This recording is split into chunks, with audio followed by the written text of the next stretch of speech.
दोस्तों, शादी के बाद नई नवेली दुल्हन विदा होकर घर आई। घर में खुशियों का माहौल था, सभी रस्में हुई।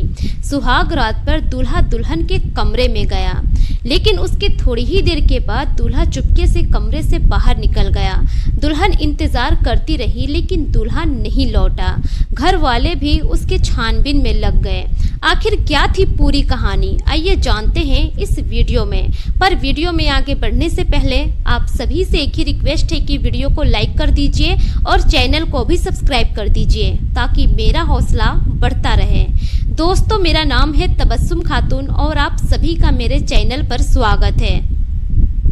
दोस्तों, आज की कहानी है उत्तर प्रदेश के कासगंज जिला के थाना सिकंदरपुर के गांव निविया की। वहीं का रहने वाला एक लड़का जिसका नाम होता है गंगा दयाल। गंगा दयाल की उम्र लगभग 25 साल की होती है। उसकी शादी की उम्र हो जाती है। माता पिता उसके लिए लड़की देखना शुरू कर देते हैं। अब काफी समय की खोज के बाद उन लोगों को लड़की मिल जाती है। बदायूं के उसेत थाना के करीम नगर गांव में एक लड़की होती है जिसका नाम होता है सीमा। उन लोगों को लड़की पसंद आ जाता है और वो लोग ये रिश्ता फाइनल कर देते हैं। यहाँ तक कि लड़की वालों को भी लड़का पसंद आ जाता है। लड़का लड़की दोनों एक दूसरे को देखते हैं और उन दोनों की भी हामी होती है इस रिश्ते के लिए।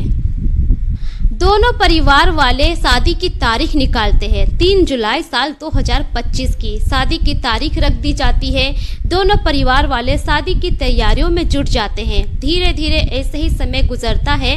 जैसे ही शादी को लगभग 1 हफ्ते का समय बचता है, दोनों के परिवार में दूर दूर से रिश्तेदार आना शुरू हो जाते हैं। गंगा दयाल के भी घर में दूर दूर से बहुत सारे रिश्तेदार आते हैं। शादी की सारी रस्में को अच्छे से निभाई जाती है, जो भी रस्में होती हैं। धीरे धीरे करके 3 जुलाई का दिन आ जाता है।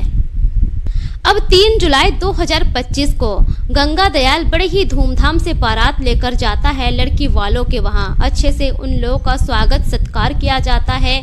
सभी रीति रिवाज के साथ दोनों की शादी होती है। शादी होने के बाद 4 जुलाई को गंगा दयाल अपनी दुल्हन को विदा करके अपने घर ले आता है। अब जैसे ही दुल्हन ससुराल में आती है, घर की औरतें जितने भी रस्में होती हैं सारे रस्में को निभाती है। दुल्हन को अपने कमरे में ले जाती है। दुल्हन कमरे में चली जाती है। इधर जो गंगा दयाल था वो घर के कामों में जुट जाता है। धीरे धीरे ऐसे ही समय गुजरता है। अगला दिन 5 जुलाई आ जाता है। 5 जुलाई के दिन जितने भी मेहमान आए हुए थे दूर दूर से, सभी को गंगा दयाल विदा करता है। जितने मेहमानों को छोड़ना था सभी को छोड़कर आता है। धीरे धीरे ऐसे ही शाम का वक्त हो जाता है। अब शाम के वक्त गंगा दयाल बहुत ही थका हुआ था। रात का खाना खाता है। खाना खाने के बाद थोड़ा रेस्ट करता है बाहर में ही। उसके बाद वो अपने कमरे में चला जाता है। उसके कमरे में जाने के बाद उसकी जो दुल्हन होती है सीमा, वो भी खाना वगैरह खाकर अपने कमरे में चली जाती है। अब गंगा दयाल की दुल्हन सीमा जैसे ही अपने कमरे में जाती है, उसके थोड़ी ही देर के बाद गंगा दयाल, जो कि अंडरगारमेंट्स में ही था, उसी हालत में चुपके से अपने कमरे से बाहर निकल जाता है। लेकिन यह सब उसकी दुल्हन सीमा देख रही होती है। वो सोचती है कि किसी काम से बाहर गए होंगे, इसलिए वो अपने पति के आने का इंतजार करने लगती है। काफी देर तक वो अपने पति के आने का इंतजार करती है, लेकिन उसका पति वापस लौटकर कमरे में नहीं आता है, जिसकी वजह से वो बहुत परेशान हो जाती है। उसको समझ में नहीं आ रहा होता है कि अब वो क्या करेगी। तभी सीमा फैसला करती है कि इस बारे में ससुराल वालों को बताएगी। परिवार में जितने भी लोग होते हैं सभी को सीमा जाकर बताती है। जब परिवार के लोग यह सुनते हैं तो सभी हैरान हो जाते हैं। पहले तो सभी घर में ढूंढते हैं, घर के कोने कोने में देखते हैं, लेकिन गंगा दयाल का कहीं कोई अता पता नहीं होता है। उसके बाद सब घर से बाहर निकलते हैं। आस पड़ोस में इधर उधर सभी जगह देखने लगते हैं। जहाँ जहाँ वो जाता था सभी जगह देखते हैं। पूरे गाँव का चप्पा चप्पा सभी छान मारते हैं, लेकिन गंगा दयाल का कहीं कोई अता पता नहीं होता है। अब आधी रात को सभी लोग परेशान हो जाते हैं, क्योंकि रात के उस वक्त 1:30 बज रहे थे। अब परिवार के लोगों की नींद उड़ जाती है। परिवार के लोग अपनी नई नवेली बहू से पूछते हैं कि तुम दोनों के बीच में कुछ हुआ था क्या, दोनों में अनबन हुई थी क्या, या फिर कोई बहसबाजी। दुल्हन कहती है कि नहीं, ऐसा कुछ भी नहीं हुआ है, हम दोनों के बीच में ज्यादा बातचीत भी नहीं हुई, वो अचानक से कमरे से बाहर चले गए।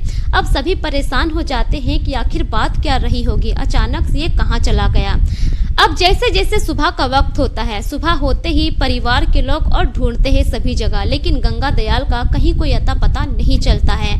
उसके बाद परिवार वाले फैसला करते हैं कि इसकी सूचना थाने में देनी ही होगी। अब परिवार वाले सिकंदरपुर थाना पुलिस के प्रभारी चंचल सिरोही को यह जानकारी देते हैं। सारी सूचना देने के बाद अब जो पुलिस कर्मी थे वहां पर रिपोर्ट दर्ज कर लेते हैं गुमशुदगी की, और पुलिस वाले कहते हैं कि आप लोग फिक्र मत कीजिए, इस मामले पर हम छानबीन कर रहे हैं। पुलिस वाले परिवार लोगों को इतना दिलासा देकर उन लोगों को घर भेज देते हैं। परिवार वाले लेकिन फिर भी परेशान होते हैं। पुलिस वाले उसके बाद जांच पड़ताल में लग जाते हैं। पुलिस वाले अभी भी इस मामले की छानबीन कर रहे हैं, जांच पड़ताल में लगे हुए हैं, लेकिन अभी तक भी उसकी कोई जानकारी नहीं मिली है। लेकिन अब कुछ लोगों का शक नई नवेली दुल्हन पे जा रहा है। भगवान न करे ऐसा हो। हाल ही में आप लोगों ने देखा होगा कि मेरठ की मुस्कान ने अपने प्रेमी के साथ मिलकर अपने पति को मौत के घाट उतार दी। यहाँ तक कि इंदौर की सोनम ने भी अपने ही पति को प्रेमी के साथ मिलकर मौत के घाट उतरवा दी, और बिहार के औरंगाबाद की रहने वाली गुंजा ने भी बिल्कुल ऐसा ही किया। अपने फूफा, जो कि उसी का प्रेमी था, फूफा के साथ मिलकर अपने ही पति को मौत के घाट उतरवा दी। तो यहाँ भी सभी का शक उसी नई नवेली दुल्हन पे ही जा रहा है। लेकिन ऐसा ना हो तो ही अच्छा है। बिना किसी सबूत के ये नहीं कहा जा सकता है कि इस मामले में भी उसकी पत्नी का ही हाथ है। फिलहाल पुलिस इस मामले की छानबीन कर रही है और बहुत जल्द सच पुलिस के सामने आ ही जाएगा। दोस्तों, ये रही पूरी कहानी आप लोगों के सामने। इस पर आपकी क्या राय है, अपनी राय कमेंट सेक्शन में जरूर दीजिए। इस कहानी को सुनाने का मकसद किसी के भी भावनाओं को ठेस पहुंचाना नहीं है, बल्कि मेरा मकसद आप सभी को सतर्क करना है, जागरूक करना है, ताकि आप अपना और अपने परिवार का ख्याल रख सकें। मेरे पिछले वीडियोस में जितने भी लोग कमेंट किए हैं उनके नाम कुछ इस प्रकार से हैं। असलम साद गोपालगंज बिहार से, मुकेश कुमार रजक कोटला नई दिल्ली से, संजय बहादुर गढ़ हरियाणा से, अबू सैफ अंसारी कुवैत से, अयूब अंसारी यूपी से, शिवनंदन सिंह, यूएस तिवारी हर्ष तिवारी यूपी से, जय सिंह सोनीपत हरियाणा से, सुरजीत सिंह यूएसए से, मोहम्मद अहमद मोंटी चंडीगढ़ से, हिमेश धिमन पटियाला पंजाब से, मास्टर शरीफ नगीना टेलर वजीराबाद दिल्ली से, एमटी आलम अररिया बिहार से, मोहम्मद नसीम कोटला पाकिस्तान से, प्रदीप कुमार दिल्ली से, नरेश पटेल हरियाणा से, बिक्की राय माझी काठमांडू नेपाल से। दोस्तों, अगर आप लोग भी अपना नाम मेरी वीडियोस में सुनना चाहते हैं तो अपना नाम और अपने राज्य का नाम कमेंट सेक्शन में जरूर लिखें, ताकि मैं अपनी अगली वीडियो में आप सभी का नाम ले सकूं। मिलेंगे फिर एक नई कहानी के साथ, तब तक के लिए शुक्रिया। जय हिंद।